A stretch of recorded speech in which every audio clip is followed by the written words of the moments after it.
older media, objects from childhood that we're looking back on and turning sinister. But why? To understand what's happening, you have to understand the purpose of nostalgia.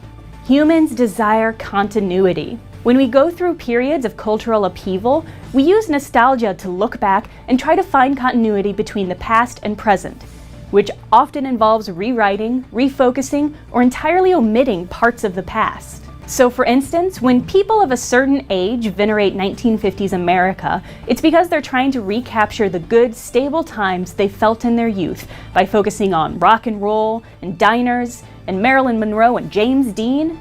But they erase the unstable parts that made them uncomfortable, like the Cold War, McCarthyism, and the Civil Rights Movement. Nostalgia, as defined by theorist Svetlana Boym, is a desire to turn history into private or collective mythology. It allows people to develop a sense of community by rallying around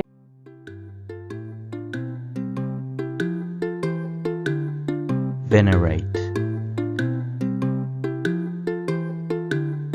venerate, venerate.